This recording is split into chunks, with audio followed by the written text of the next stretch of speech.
किसी का अगर ऐसे बताइए कि किसी का जो मंगल है जी वो कमजोर है, जी मतलब मंगल सेकंड हाउस में जी है और वो मंगल बैठा है बृहस्पति के साथ जी और वो कमजोर है, जी। तो उसको किसी से हवन करना चाहिए? ऐसी मान्यता है कि आप बाबा का अभिषेक कितने मन से कर रहे हैं, उनकी पूजा करने से किन्हीं ग्रहों का काम नहीं चलता है, क्योंकि वो तो खुद ही क्योंकि देखिए उनके गण भूत पिशाच और नवग्रह सब उनके गण माने हाँ गए वही हैं। बात है, नौ तो उनकी पूजा से सब फल मिलता है आपको। वो ऐसे देवता हैं कि उनको किसी की अनुमति लेने की आवश्यकता नहीं है, वो प्रसन्न हो गए, अगर वो प्रसन्न हो गए तो सब प्रसन्न है। मतलब जो भाग्य में नहीं लिखा है वो भी वो देखने की पावर रखते हैं, जो आपके भाग्य में नहीं है वो भी देने की पावर वो रखते हैं। तो उनका पूजन आप कितने मन से कर रहे हैं, कितनी श्रद्धा से कर रहे हैं, ये उस पर निर्भर करता है जी। अच्छा, जैसे रुद्राक्ष कहते हैं कि भगवान शिव को सबसे ज्यादा प्रिय रुद्राक्ष, उसमें अलग अलग मुखी का जिक्र हुआ है, तो रुद्राक्ष की उत्पत्ति कैसे हुई और भगवान शिव को इतना प्रिय क्यों है? रुद्राक्ष दो शब्दों से मिलके बना है, रुद्र प्लस अक्ष, मतलब बाबा के अश्रु से। क्या सुसे? जी, जब माता सती अग्नि में कूदी कुंड में, तो बाबा को बहुत दुख हुआ, बहुत क्रोध आया। तो जब बाबा उनको लेके पूरे सृष्टि में भ्रमण कर रहे थे, तो उनके आंखों से जो अश्रु गिरे पृथ्वी पे, वहीं रुद्राक्ष की उत्पत्ति हुई।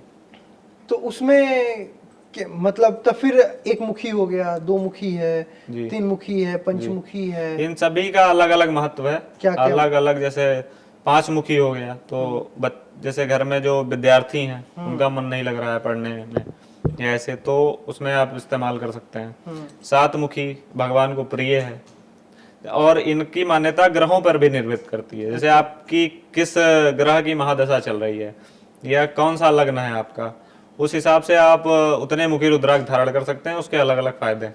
अब जैसे छोटे वाले रुद्राक्ष लोग आजकल पहन लेते हैं, हाँ। जिसमें कोई मुखी नहीं दिखता कि कितनी मुखी है, उसका क्या फायदा होगा? रुद्राक्ष बाबा को अति प्रिय माना गया है। अगर आप शिव भक्त हैं तभी आप रुद्राक्ष धारण करते हैं।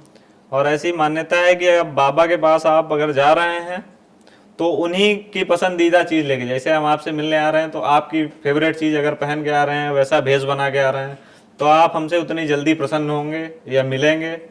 अच्छा, इसीलिए भगवान शिव की जो पूजा करता है त्रिपुंड लगाता है। त्रिपुंड धारण करता है। त्रिपुंड में बताया गया है कि बाबा का साक्षात वास होता है, बाबा को अति प्रिय है।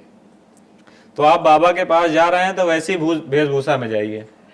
अच्छा, त्रिपुंड कुछ लोग सफेद त्रिपुंड चंदन से लगाते हैं, भस्म से। हाँ, कुछ सब भस्म से लगाते हैं, कुछ चंदन से लगाते हैं, कुछ केसरी से लगाते हैं, उसका क्या महत्व है? बाबा को पसंद है भस्म, तो जब आप भस्म लगाते हैं तो बाबा प्रसन्न होते हैं। जिनको नहीं मिल पा रहा है वो जल से भी त्रिपुंड लगाते हैं। जैसे आपने स्नान किया और आप बाबा के भक्त हैं, अगर आपको कोई सुविधा नहीं मिल पा रही है या भस्म नहीं मिल पा रहा है, चंदन नहीं मिल पा रहा है, तो आप जल से भी लगा सकते हैं, उसमें भी बाबा का वास होता है। आप कुल मिला के त्रिपुंड धारण करें। अगर आप गोल चंदन भी लगा रहे हैं या वैसा चंदन भी लगा, किसी भी संप्रदाय का चंदन लगा रहे हैं, लेकिन आप जल से त्रिपुंड धारण करें तो बाबा उससे प्रसन्न होता है। जैसे कई लोग हिंदू धर्म में सबसे ज्यादा जानकारी का अभाव होता है, उन्हें पता ही नहीं वो किस संप्रदाय से है, किस गोत्र से है, कई लोग को नहीं पता होता है।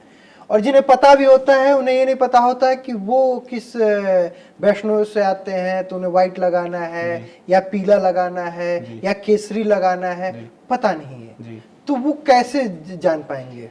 जैसे जो बाबा के भक्त हैं वो त्रिपुंड लगाते हैं, उनका शैव संप्रदाय है, तो जो शैव संप्रदाय से हैं वो त्रिपुंड लगाते हैं।